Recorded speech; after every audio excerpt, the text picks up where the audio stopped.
अस्सलाम वालेकुम। Urdu voice story centre के मुअज़्ज़िज़ सामईन को हमारा सलाम।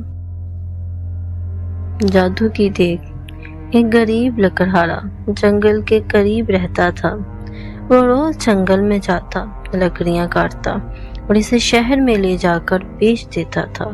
वो इस सोच के साथ जमीन भी खोदता था कि कभी शायद इसमें से इसे खजाना मिल जाए और इसकी जिंदगी संवर जाए। इसी उम्मीद के साथ वो रोजाना अपने साथ जंगल में बेलचा और कुल्हाड़ी भी लेकर भी जाता था। एक दिन खजाने की तलाश में जमीन खोदने लगा। अचानक इसे एक बहुत बड़ी देग नजर आई। वो इस देग को देखकर बहुत खुश हुआ और दिल ही दिल में सोचने लगा, लगता है कि इस देग के अंदर कोई खजाना छुपा हुआ है। जभी तो इसे किसी ने जंगल में दरख्त के पास जमीन खोद कर दबाया हुआ है। वो खुशी खुशी देग की तरफ बढ़ा ताकि इसके अंदर हाथ डालकर खजाने को देख सके। इसने जब देग में हाथ डाला तो इसे पता चला कि देग अंदर से बिल्कुल खाली थी। इसने गुस्से में देग उठाकर दरख्त के पीछे रख दी। कुछ देर वो खजाने की तलाश में जमीन खोदता रहा, लेकिन इसके हाथ कुछ न आया। इसने गुस्से में कुल्हाड़ी उठाकर तख्त के पास फेंक दी और थक हार कर तख्त के करीब बैठ गया। अचानक इसकी नज़र देग पर पड़ी। इसने देखा कि वो कुल्हाड़ी इस देग में जा गिरी थी और अब देग में 100 कुल्हाड़ियाँ मौजूद थी। वो इन कुल्हाड़ियों को देखकर बहुत हैरान हुआ। साथ ही इसे ये भी समझ में आ गया कि ये देग कोई आम सी देग नहीं है, बल्कि ये कोई जादुई देग है। जभी तो इसने एक कुल्हाड़ी 100 में तब्दील हो गई। वो खुशी खुशी इस देग को उठाकर घर में ले आया। लकड़हारे ने इस देग को एक कमरे में छुपा दिया। रात के वक्त इसने जादुई देग को दोबारा आजमाने के लिए इसमें आम डाला।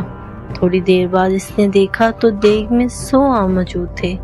अब तो इसका यकीन पुख्ता हो गया कि ये वाकई कोई जादुई देग है। वो इस देग से सोने के सिक्के वगैरह निकालकर इन्हें बेचता रहा और अमीर हो गया। अमीर होने के बाद वो दूसरे गरीबों की मदद करता था। इसके पास अगर कोई गरीब शख्स आता तो वो कभी इसे खाली हाथ नहीं लौटाता था।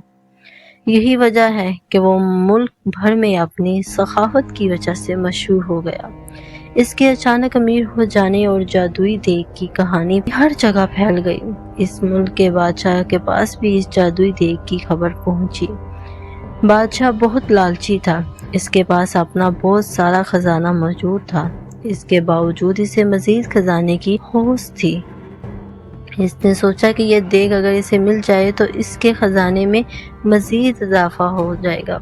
इस सोच के साथ बादशाह ने हुक्म दिया कि लकड़हारे और इसकी देग को महल में लाया जाए। खादम गए और बादशाह की हुक्म की तकमील की और लकड़हारे को देग समेत पकड़कर महल में ले आए। लकड़हारे से बादशाह ने वो देग ले ली और इसका मुआयना करने लगा। अचानक वो अपने कदम ना संभाल सका और इसका पाँव देग में जा पड़ा। अब जादुई देग की वजह से 100 बादशाह निकल आए। एक जैसे 100 बादशाह में एक असली बादशाह था, बाकी जादुई थे। वो सब देग के हसूद और लालच की वजह से एक दूसरे से लड़ने लगे। यूं सब ने एक दूसरे का जादुई देग की लालच में कत्ल कर दिया। यूं लालच की वजह से असल बादशाह खुद भी जिंदा न रहा। लकड़हारे ने खामोशी से अपनी जादुई देग उठाई और इसे लेकर अपने घर चल दिया। प्यारे बच्चों, लालच करना बुरी बात होती है।